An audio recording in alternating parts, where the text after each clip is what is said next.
Tadi pagi kami sudah melaksanakan acara pembukaan rapat kerja nasional yang langsung dibuka oleh Pak Jaksa Agung. Jadi dalam rapat kerja ini, di samping kami juga mendapatkan arahan, kemudian juga petunjuk dan arah kebijakan kejaksaan 1 tahun ke depan.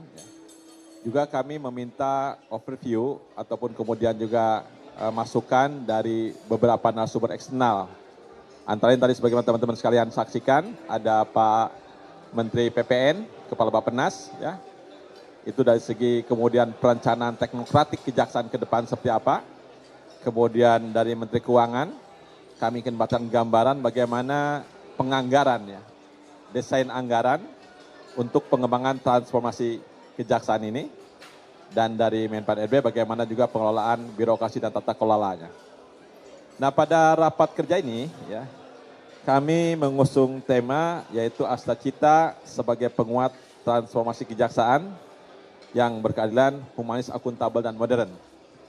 Tema ini berdasarkan pada Undang-Undang 59 tahun 2024 tentang Rencana Pembangunan Jangka Panjang Nasional 2025-2045.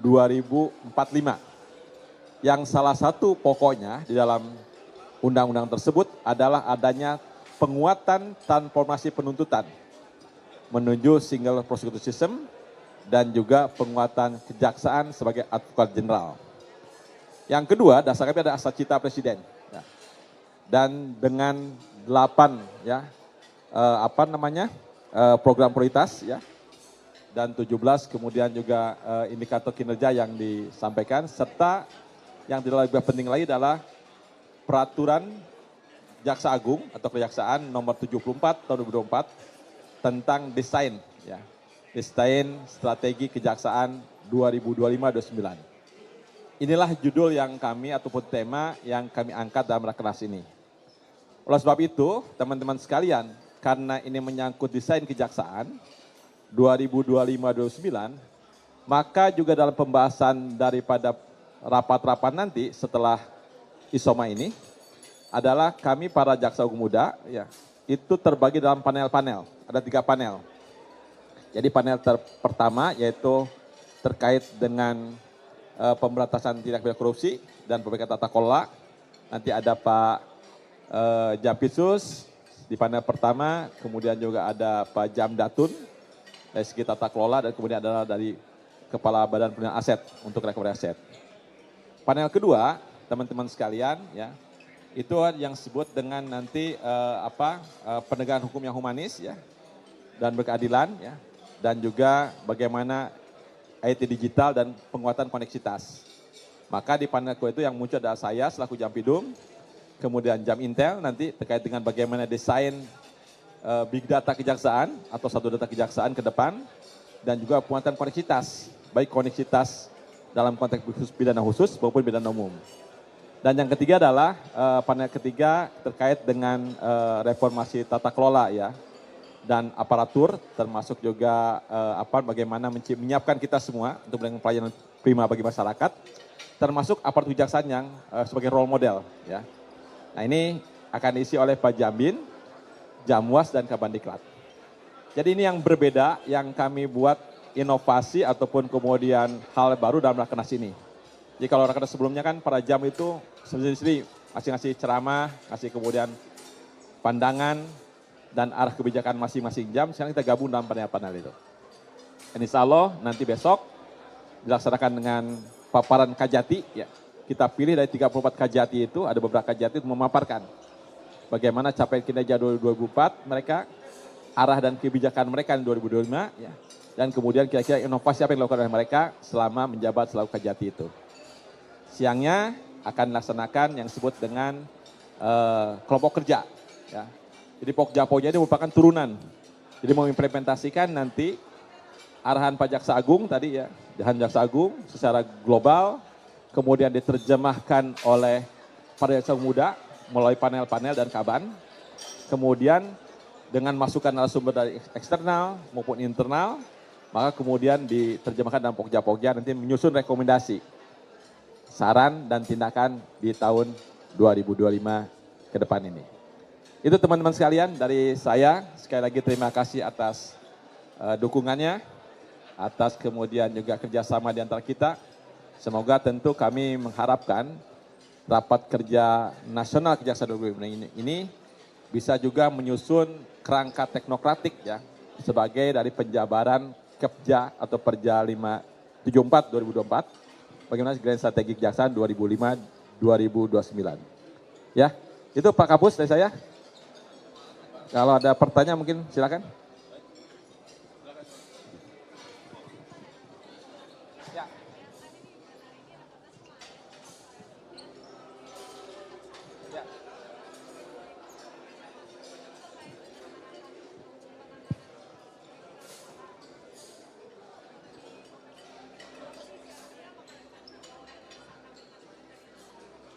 Kalau itu nanti nanya ke Pak Jaksa Agung ya. Saya hanya selaku Ketua Rakernas, saya menjelaskan tentang Rakernas saja, ya. Diskupnya Rakernas saja. Tapi beberapa arahan beliau tentu bagaimana kita seperti saya katakan tadi, adalah bagaimana kita mendukung Asta Cita, ya, termasuk program-program pemerintah. Misalnya tadi bagaimana kita akan melakukan pengawalan program prioritas nasional. Bagaimana misalnya nanti Jamdatun akan juga mendesain, akan membuat misalnya rancangan pedoman tentang pendampingan tentang misalnya pelaksanaan makan bergizi gratis itu dan sebagainya. Globalnya di Pak Jaksa Agung disampaikan, nanti kami menerjemahkan dalam panel dan kemudian outputnya nanti dari teman-teman Pokja yang merumuskan. Ya, tuh. Silakan. Izin Pak. Ya. Izin, saya dari kompas.com. Pak, kan tadi disebutkan salah satu materi itu soal penguatan tuntutan ya Pak ya. Ini apakah penguatan tuntutan materi yang Bapak akan disebut hari ini? Apakah materi ini dihadirkan karena imbas kemarin Pak ya, vonis Harvey Muiz yang ternyata sangat jauh di bawah tuntutan atau seperti apa sih Pak? Ya, jadi saya koreksi ya, bukan tuntutan, transformasi penuntutan. Ya, jadi transformasi penuntutan menuju single prosecutor system. Mungkin itu salah satu bagian daripada itu. Jadi nanti kami ingin membangun, teman-teman sekalian, ada satu kebijakan penuntutan yang terintegrasi. Ya, terintegrasi dari mulai daerah, ya, kabupaten kota, di Kajari, sampai kemudian di Kejati, ke kami itu. Nah selama ini teman-teman tahu kan bahwa kami sekarang di Jampidum terutama sudah mendelegasikan seluruh kebijakan penuntutan ke daerah. Ya. Jadi ke kami itu hanya yang tuntutan mati, seumur hidup, atau percobaan, dan bebas baru ke kami. Selebihnya kami serahkan pada teman-teman daerah. Nah kami meskipun nanti memberikan kebebasan pada Kajati, pada Kajati untuk melakukan kebijakan penuntutan, tentu harus diukur nanti. Ada indikatornya, ada kemudian parameter yang harus dipatuhi, harus dijadikan pegangan buat teman-teman penuntutan. Ya, nanti kita ini bangunan besar ya, 2045 tapi bertahap. Maka tadi saya bilang, saya di panel bersatu dengan Pak Jam Intel karena terlihat integrasi nanti. Dalam dashboard yang nanti bisa merekam, bisa memantau bagaimana pelaksanaan penuntutan yang ada di daerah itu. Ya, itu Mbak ya. Cukup ya? Pak, izin satu lagi Pak. Ya, silakan. Izin satu lagi, Rahmat dari Merdeka.com. Dari mana Mas?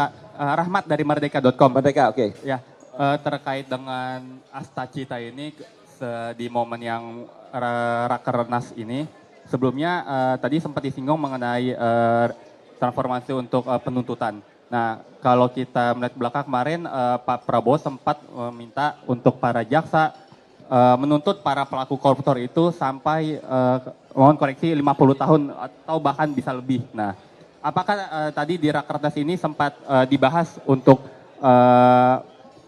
permintaan dari Pak Prabowo ini, lalu nanti kalaupun memang bisa untuk dilakukan hal tersebut, teknisnya bagaimana, apakah bisa untuk pelaku korupsi, apalagi sampai triliunan ini sampai 50 tahun atau lebih? Terima kasih. Ya, saya tadi katakan kan bahwa nanti teman-teman sekalian yang saya katakan dasarnya Undang-Undang 59 2024, Asta Cita Presiden, arah kebijakan pemerintah khususnya kan, kemudian terjemahkan oleh masing-masing jam. Misalnya tadi yang Anda tanyakan ada kaitan dengan tuntutan terhadap tindak pidana korupsi. Pak Jam Pisus nanti akan membuat semacam mungkin kajian ataupun bahan diskusi untuk kita kaji secara komprehensif dari para peserta yang hadir di seluruh Indonesia ini. Karena teman-teman sekalian yang hadir ini adalah para kajati, para asisten yang nanti akan dikasih masukan kepada kami-kami ini. Kira-kira nanti langkah ke depannya outputnya seperti apa. Nah, jadi kurang lebih begitulah desain daripada raker ini sehingga tentu tidak sifatnya parsial. Tapi bisa menyeluruh kompleks ya, kompleksitas dalam artian juga menyangkut bagaimana penguatan tugas dan kewenangan kami selaku tentu saja bagaimana kita memberikan keadilan pada masyarakat ya. Yang kalau di kami itu humanis, kemudian akuntabel sebagai tema kami itu, dan juga bisa mewujudkan kejaksaan yang modern di masa akan datang. Ya, oke. Cukup ya? Oh, satu lagi. Indonesia, oke. Jaksa Agung Muda kemarin kan ke istana ya Pak ya, Ya. untuk berbicara dengan Bapak Prabowo ini. Ya. Membahas korupsi dan juga perizinan ilegal. Mungkin boleh dijelaskan nggak sih Pak di sana arahannya seperti apa? Lalu mungkin untuk mengaplikasikannya seperti apa gitu? Ya, tadi sudah saya katakan ya, sama pertanyaan dari teman kompas.com ya, Kompas TV, sama Kompas TV tadi menyatakan, itu di luar substansi saya ya, nanti mungkin tanya Pak Jaksa Agung atau Pak Kapus Penkum. Saya hanya menyampaikan di sini terkait dengan Rakernas, ya, teknis Rakernas, kemudian juga pelaksanaan Rakernas, dan kira-kira nanti output yang dihasilkan daripada Rakernas ini. Ya, itu teman-teman sekalian ya. Terima kasih atas perhatiannya. Mohon maaf tadi kami menunggu lama karena berbarengan tadi. Jadi Pak Menteri PPN berbarengan, terus kemudian datang Bu Menkyu karena beliau ada acara lain lagi, maka harus kamu padatkan, tidak menggunakan tadi jeda untuk break ataupun kemudian ya istirahat sejenak. Maka kami sekarang bisa menemui teman-teman sekalian. Terima kasih, kurang lebih mohon maaf. Assalamualaikum warahmatullahi wabarakatuh. Selamat siang, Om Santi Om, Namo Buddhaya, salam kebajikan, salam sehat semua. Terima kasih. Baik, terima kasih ya. Seperti yang sudah beredar di media ya, soal apa namanya ya membahas soal apa yang sudah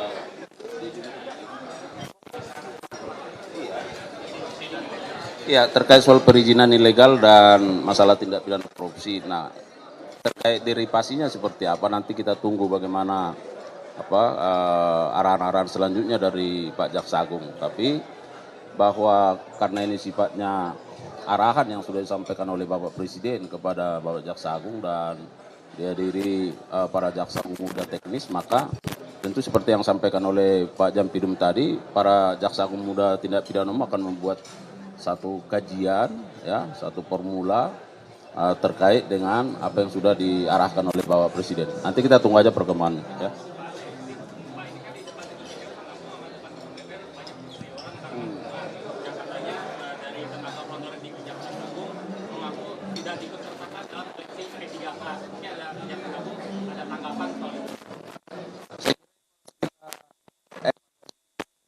Terkait dengan P3 honor itu tidak diangkat atau diikutkan menjadi P3K. Sementara yang penerimaan sekarang kan penerimaan CPNS, bukan kapasitasnya P3K, ya. Kami nanti akan coba konfirmasi juga kepada personal ya. Aturannya seperti apa sih sehingga sampai ada seperti itu, ya kan? Karena yang setahu kita bahwa teman-teman di daerah itu yang selama ini masuk tenaga PPNPM, ya, mereka ikut ujian dan pada lulus. Ada yang lulus. Nah, cuman konteksnya apakah misalnya dia tenaga honorer harus langsung ikut diangkat dari tenaga P3K. Nah, ini yang mau nanti saya cek dulu ya. Ya karena persoalannya apakah penerimaan CPNS ini statusnya P3K atau bukan itu. Nah, yang kami ketahui ini ASN untuk penerimaan ASN ya. Nah, jadi harus kita klarifikasi dulu nanti dengan bidang personal ya.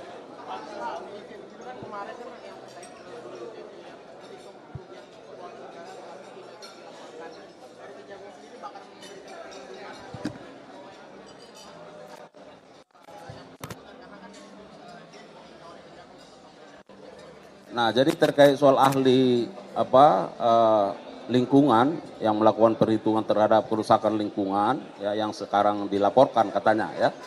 Tentu kita harus mengacu kepada hukum acara yang ada ya. Kalau kita membaca tentang keterangan ahli dan bahkan undang-undang terkait soal perlindungan saksi dan korban di dalam pertimbangannya itu justru disebutkan bahwa ahli dalam memberikan keterangannya itu adalah bersifat mandiri dan harus dilindungi. Ya, oleh karenanya tentu kami sebagai institusi ya negara yang meminta perbantuan terhadap ahli untuk melakukan perhitungan ya. Tentu kami akan melakukan langkah-langkah juga ya. Nanti kita lihat perkembangannya seperti apa. Nah, yang perlu kita cermati juga, kami sudah sampaikan bahwa dalam putusan pengadilan tindak pidana korupsi, di sana sudah dinyatakan bahwa kerusakan lingkungan itu sudah menjadi bagian dari kerugian keuangan negara. Sehingga totalnya 29 plus 271 menjadi 300 triliun. Artinya kerugian kerusakan lingkungan yang dilakukan kajian dan perhitungan oleh ahli yang kita minta itu berarti sudah diadop oleh pengadilan. Lalu mengapa kita harus ragu terhadap pandangannya sementara pengadilan sudah menyatakan itu adalah kerugian keuangan negara? Artinya sudah perhitungan yang dilakukan oleh ahli itu sudah capable. Ya. Nah, oleh karenanya kita juga sangat menyesalkan kalau masih ada pihak-pihak yang mencoba ya membuat suasana ini menjadi keruh, melaporkan dan seterusnya. Nah, kami akan mempertimbangkan hal-hal lain ya. Kalau misalnya nanti dalam perkembangannya, nah ini kan kita lihat seperti apa. Apakah ini menjadi bagian dari upaya untuk menghalang-halangi dan seterusnya? Tentu nanti kita lihat perkembangannya.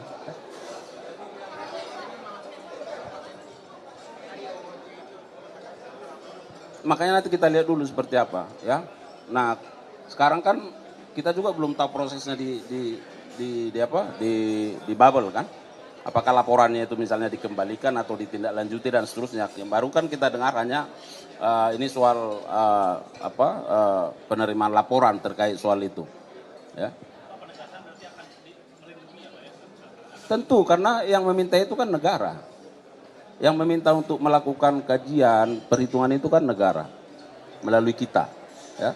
Dan ingat bahwa auditor negara melakukan perhitungan terhadap kerugian keuangan negara itu. Jadi ahli lingkungan itu membantu ya, memberikan kajiannya, pandangannya, pikirannya, pengetahuannya sesuai dengan keahliannya. Lalu yang menghitung itu kan auditor negara. Siapa? Kita minta bantuan dari BPKP dan hitungannya 300 triliun lebih. Dan oleh pengadilan itu diadop, disetujui berdasarkan putusannya menjadi kerugian keuangan negara seluruhnya. Yang di situ terdapat beberapa item. Ada kerugian keuangan negara 29 triliun plus kerugian kerusakan lingkungan totalnya 271 triliun. Nah, sehingga berarti kita secara logika hukum kerugian kerusakan lingkungan itu sudah menjadi kerugian keuangan negara.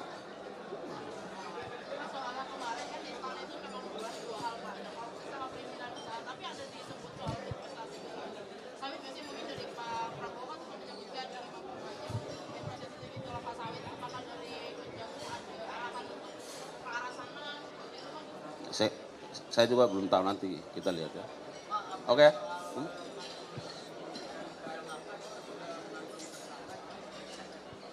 Ya kan saya juga sudah sampaikan ke media.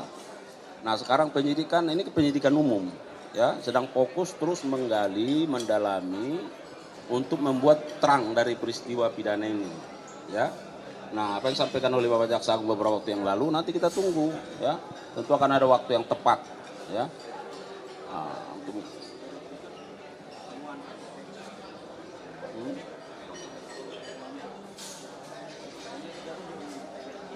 Ya, itu juga masih terus didalami ya, masih terus didalami. Beberapa waktu yang lalu Jampisus juga sudah memberikan keterangan kan. Ya, penyidik akan terus mendalami karena misalnya kalau misalnya ZR menyatakan ini dari A, kan tidak semudah itu juga kita menuduh A. Kan itu juga harus dilihat bagaimana mensreanya, aktus reusnya, keterkaitannya seperti apa. Nah, itu kan harus perlu didalami. Makanya Pak Jampisus beberapa waktu yang lalu menyatakan bahwa penyidik akan terus mendalami terkait soal 920 plus 51 itu. Ya. Kalau nanti sudah ada diumumkan. Ya. Oke ya.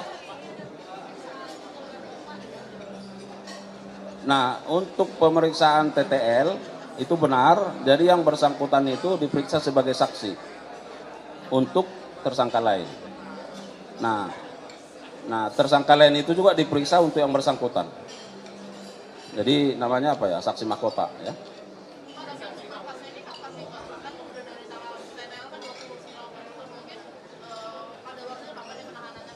Ya kan penahanannya masih banyak, kemarin sudah kita jawab ya. Tapi yang pasti biasanya nih kalau TTL sudah diperiksa untuk tersangka ini diperiksa untuk TTL. Nah berarti mulai di puncak nih dalam konteks penyelesaiannya ya. Ya kita harapkan aja, karena saya sudah sampaikan penyidik nggak bermain-main, terus siang malam fokus bagaimana menyelesaikan perkara-perkara ini semua ya, termasuk TTL. Itu komitmen kita ya. Saya kira begitu ya. Makasih teman-teman ya. Udah berdoa.